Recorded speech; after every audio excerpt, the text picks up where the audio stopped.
and welcome everyone to the very first show of Nintendo and also live stream here live from Gamescom Cologne, Germany. Welcome to everyone tuning in from home and also a big welcome to everyone who already joined us here in the early morning.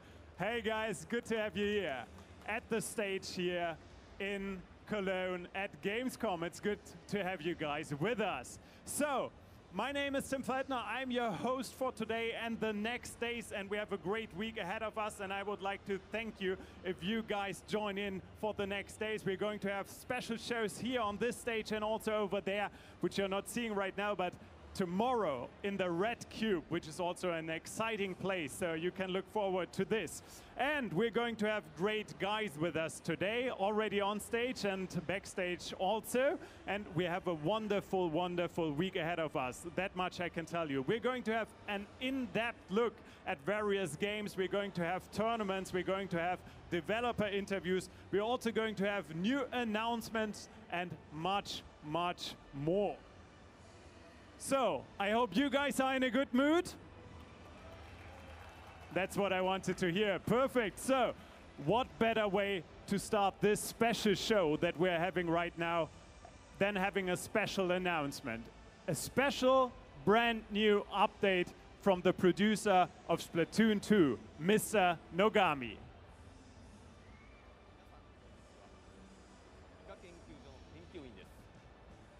Splatoon 2楽しんでいただいていますか？私は今、海風が心地よい南国のリゾートでバカンスを楽しんでいます。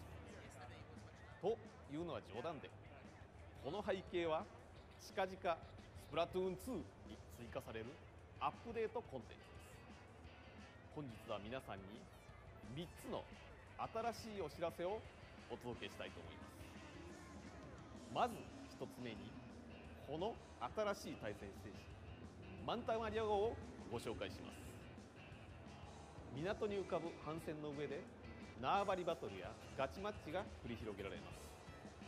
3本の巨大なマストとその周囲に張られたネットの挟んでの攻防がこのステージのポイントです。このマンタマリア号は8月26日土曜日に解禁となります。次に2つ目は新しいスペシャルウェポンバブルランチャーをご紹介しましょう。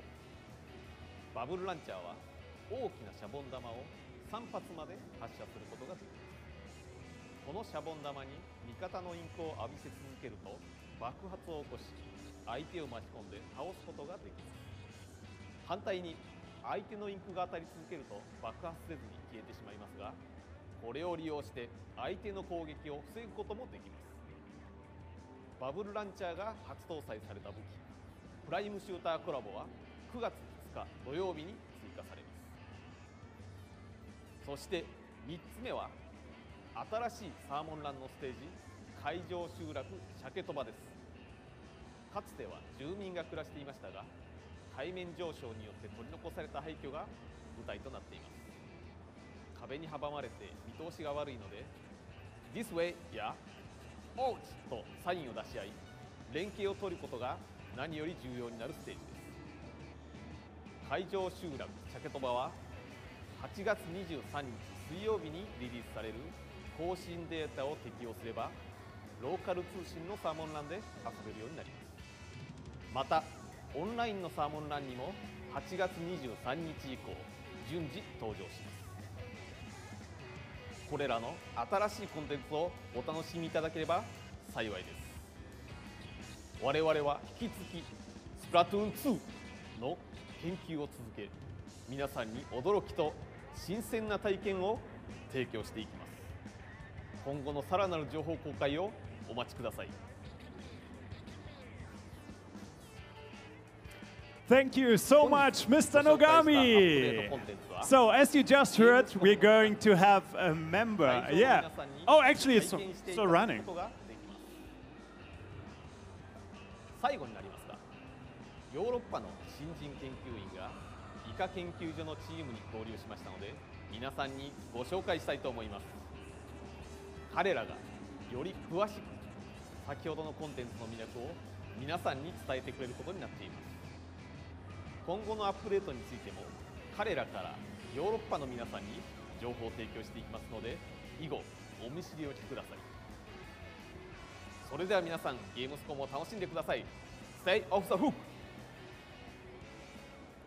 So I'm sorry, Mr. Nogami. Thank you very much for the information. Seems like I'm still a bit sleepy, but we're going to change this right now because, as you just heard, a member of the European Squid Research Lab is going to join us on stage. So please welcome Chris.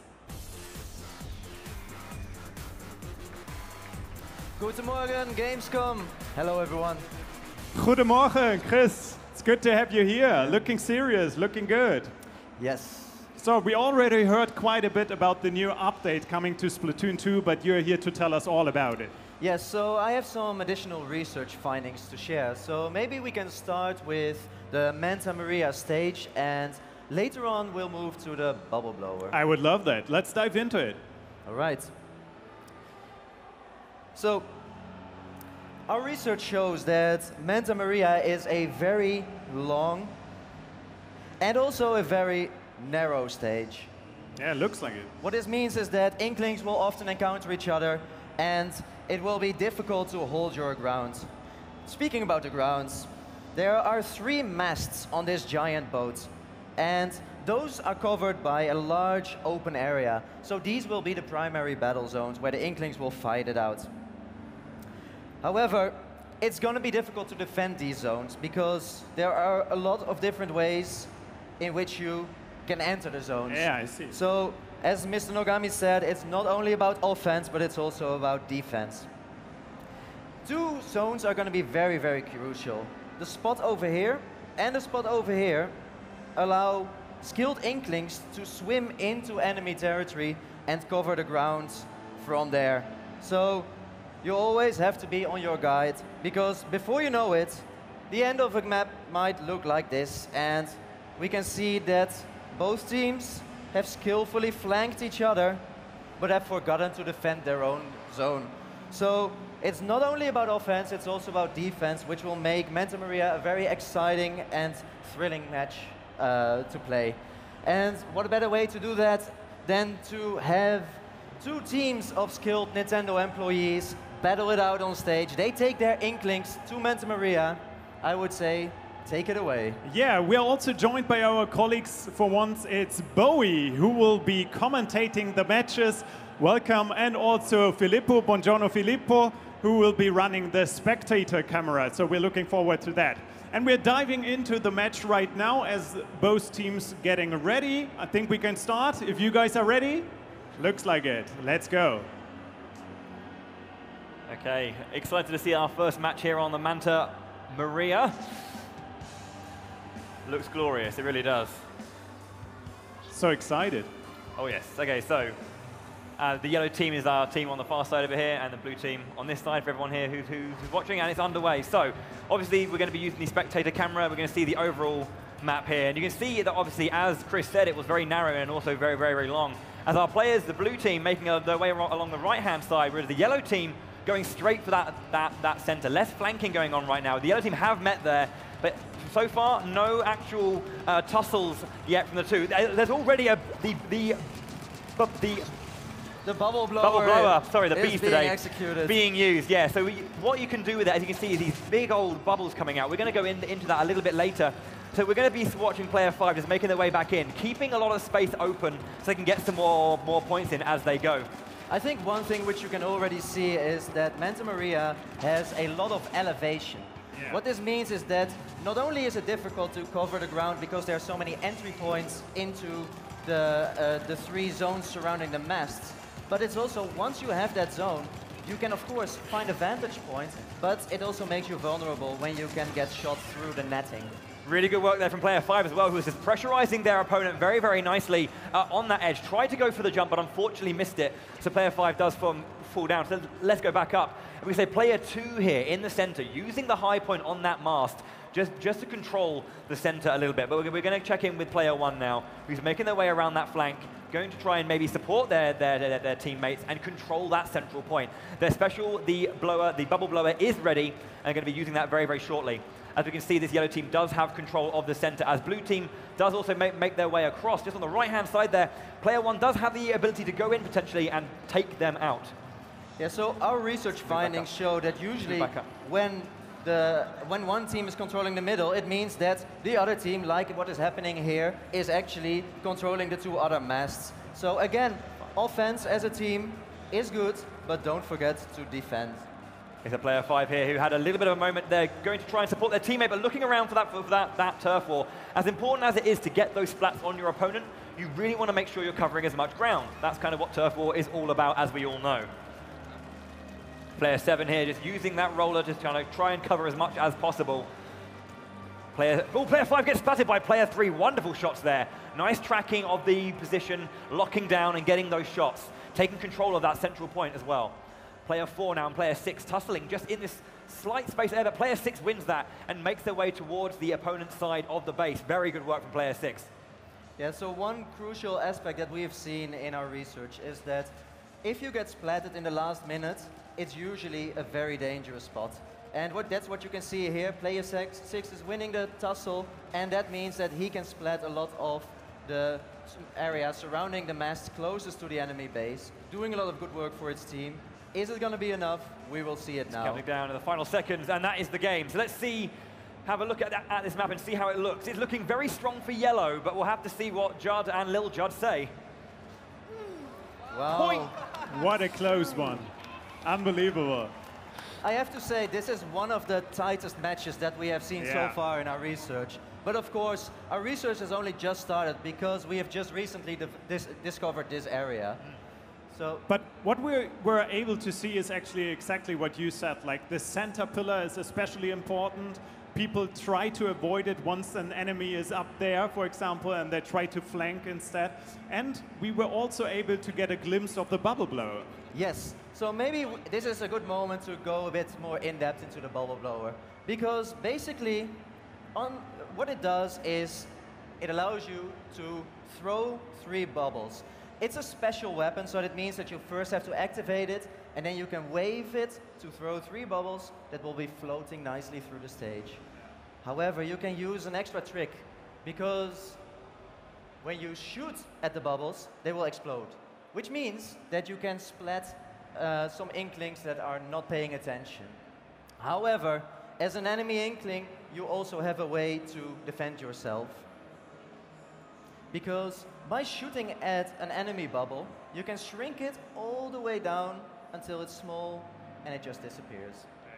However, there's another defensive trick for the bubble blower, and that's that when you use the bubble blower yourself, for instance in a narrow corner like this, you can see that you can use it as a shield to block enemy ink and get away yourself. That sounds like me.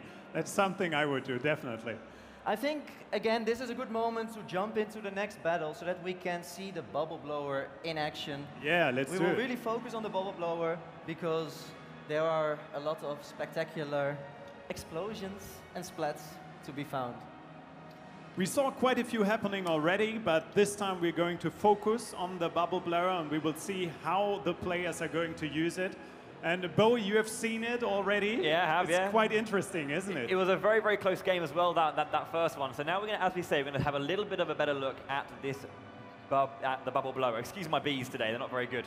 So we're going to hopefully see a bunch of the different strategies that our players will be employing to really showcase all of its versatility, both offensively and defensively. Especially when, Chris, you mentioned just how good it is when it comes to those tighter corridors and on those lower sections of the Manta Maria is going to be very, very helpful, you know, when trying to either fall back or not. But we're getting straight into game now, so let's go for it here. This stage is wonderful. It obviously should be noted as well, if you've just joined us, that the central mast on the Manta Maria is climbable, whereas the two on the sides, I believe, are not. So again, just watching all of our players go, and then we'll be starting off, obviously, by covering as much ground as possible to really get that special up, so we can see these bubbles in action. So player 5 and 3, let's go check out 3, as these two get close to their first tussle in the game. Player 3, obviously their opponents are above, needs to try and find a way to get rid of that pressure. We see the bubbles being employed by the blue team, and they're underway now from Player 3. Again, getting the shots out and covering all that ground. Very, very nice. Player 3, though, being pressurized and taken out by Player 6, who did a very, very good job. Which is actually also an interesting finding, that when you use the bubble blower, because you are focused on waving the 3 bubbles, it also makes you briefly vulnerable to enemy counterattacks if you get flanked. So always be mindful of your surroundings. So yeah, do not just defensive in terms of blockading or by covering ground, but also a distraction technique, which I think is very, very nice about this. Changing up the way it looks. So we can see now, let's have a look at Player 6 and 3 who are tussling on the yellow side base. Player 6 trying to get away as Player 3 is pressurizing on the back now. How will our players deal with this? Circling around each other. Ooh, Player 3 just clutching that out very nicely. That Forge Spattershot Pro doing some good damage there. And Player 6 looking to get that super jump in to the fray. Players 4 and 5 now, again tussling. Player 6 just going to try and cover as much as he can. You can see there's this lovely kind of dialogue between both teams. Player 3 just getting rid of that bubble, or trying to. There we go. And it's gone. Okay. Completely This is, as we mentioned before, you can neutralize these bubbles by shooting at them and making sure that they slowly disappear and don't splat into your face. Player 3, very nice, using the mask just to get that higher ground, and now pressurizing the opponent. Very good there from Player 3. Getting the splat on Player 8 as their opponent is going to push against them. Gets the double splat there from Player 3, doing a really good job. And the bubble blower is active. 1, 2, and 3. And using those just to cover as much ground as possible. Really good work there from our Inkling here. Yes, that was actually a very clever trick to activate the bubble blower before falling down, because that way there was a shield of bubbles on different levels of elevation, so it was a much bigger shield. Okay, so Player 4 now in the opponent's base, covering as much, using that flanking you were talking about Chris, to really get into the enemy base and kind of take them by surprise, blindside them with covering their side of the map. Yeah. It looks like the Inklings have been quite aggressively attacking each other and not covered every bit of the ground yet. 5 seconds left. 4, 3, 2, and 1, and the time is up. This game's looking very close as well. Well, Chris, how well have our Inklings learned about this new discovery? Well, I think we saw, again, a few interesting research findings. Wow, Woo! It was, again, very close. The bad guys have won. Players. But I particularly liked the waving of the bubble on the higher level, then jumping down and activating the second and the third bubble, because it really gives you a lot of protection. I would assume as well that the bubble being when you kind of aggress upon it and use your ink, obviously, to make it grow bigger to eventually explode. The higher up it is, the more ground it covers as well, because it showers down in a much wider range. So obviously that height works on 2 levels, not only for regular weapons, but also for the blower as well. I have to say this is something that additional research is needed for. Fair enough.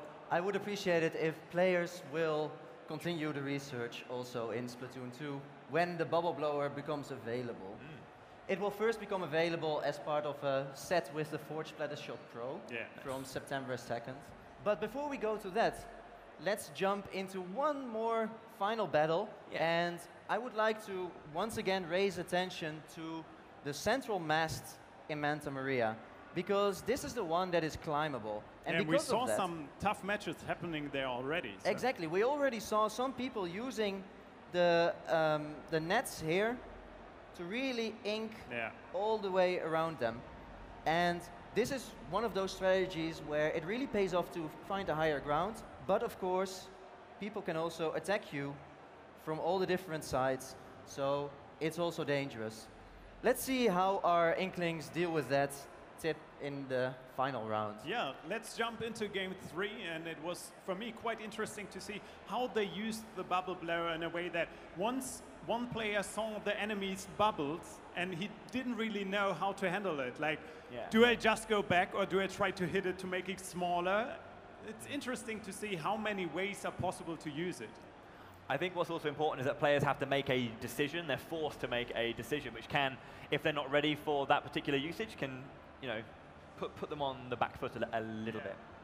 And we also saw some players just like bubbling around and forgetting about their surroundings, something you mentioned before. Okay, so yeah, that's the thing. It's such an enjoyable weapon that you don't want to kind of like get caught up in the moment of this new exciting skill.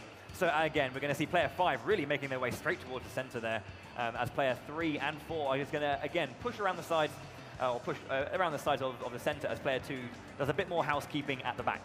So players 3 and 5 now in the center. The higher ground for player 5, the lower ground for player 3. Just going to try and cover as much as they can here. You can see that line just appearing. Player 3 looking just to cover as much ground as possible. He has his bubble blower available now. 1, 2, and 3. He's got them going and uses them to cover that ground very, very nicely. Oh, wonderful double splat from player 3 immediately.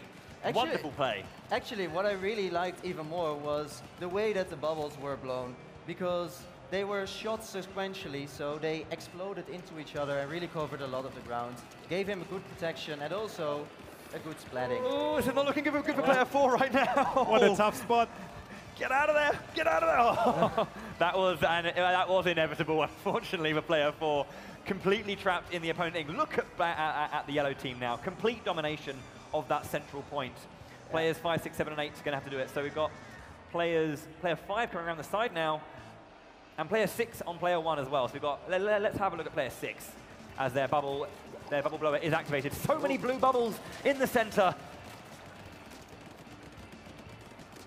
Okay, there we go. Player 1 taking that splat for him and then covering that ground as well. I'm liking that these individual bubbles are very much like the Rainmaker shield. Yeah. So they each work in that kind of property. They can be shot against if you want to get it, and then it explodes in your favor. But there's 3 of them. But one thing that we've already seen quite often, both in our research and today, is when activating the bubble, you often get splatted yourself. Yes. So, but it's worth it.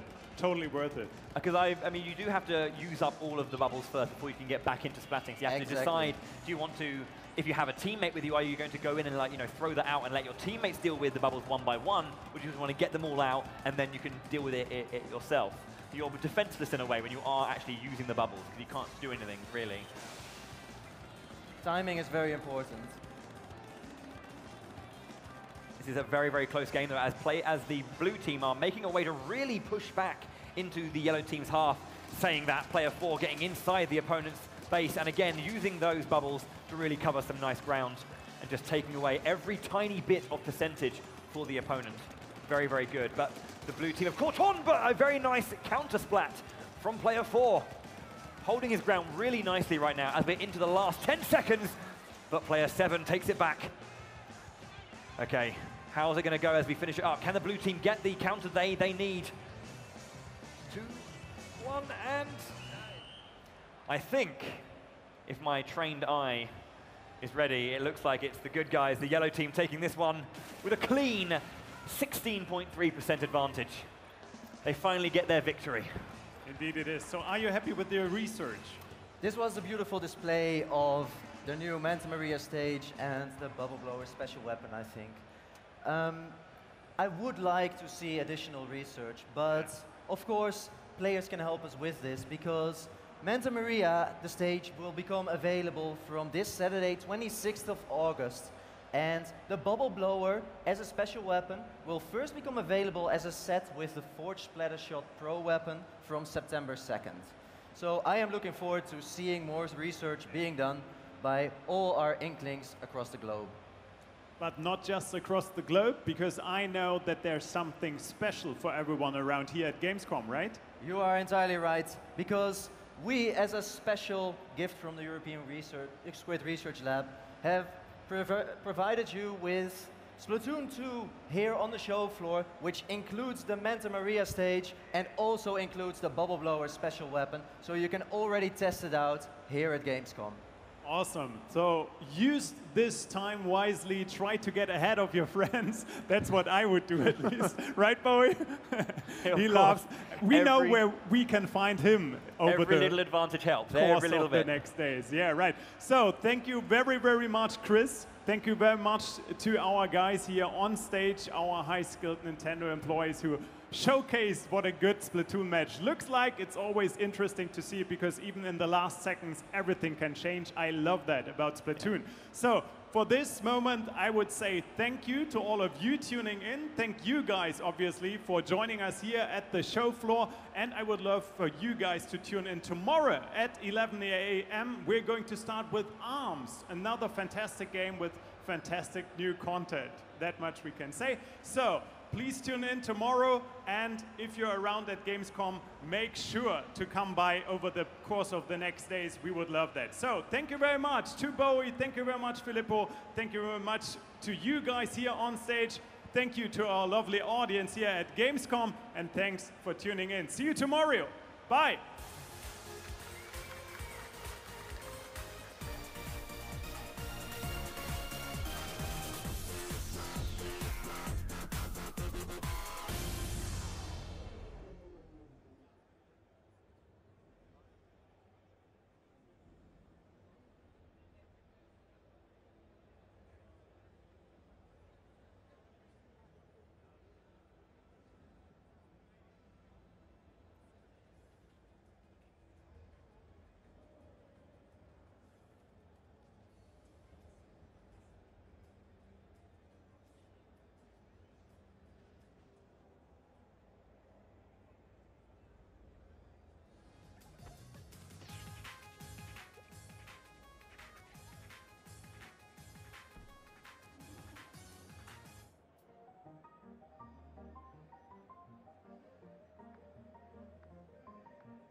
Mother's in danger! If she's up there, then... You two must keep going. No, I'm coming with you.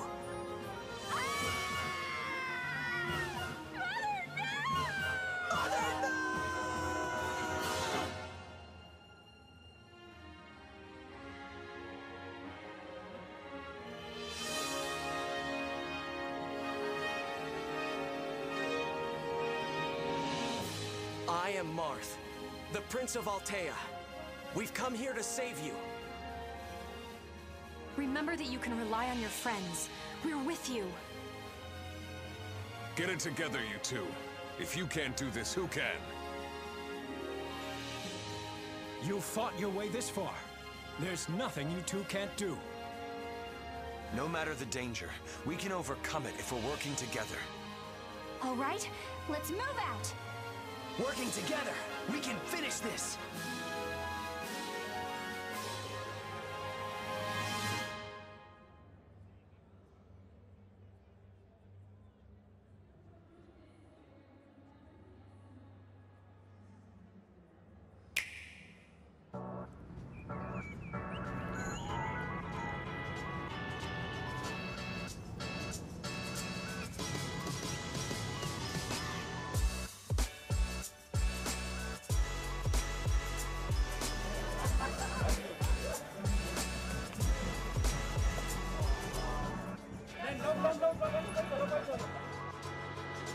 Oh, damn! Ah.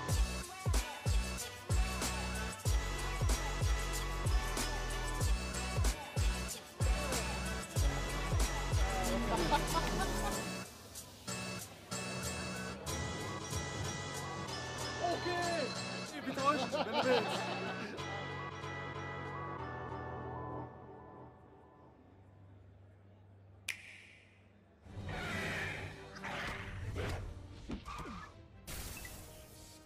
Ubisoft is proud to announce its new Rabbids game, Mario plus Rabbids Kingdom Battle, and it will be developed exclusively for the Nintendo Switch. The Rabbids' crazy personalities and unpredictable behavior will shine as they arrive in a reimagined and twisted Mushroom Kingdom. They will surprise you in this tactical adventure filled with combat and exploration. Mario and his friends will join them in an epic quest to put the kingdom back in order. We can't wait for you to play the game on August 29th.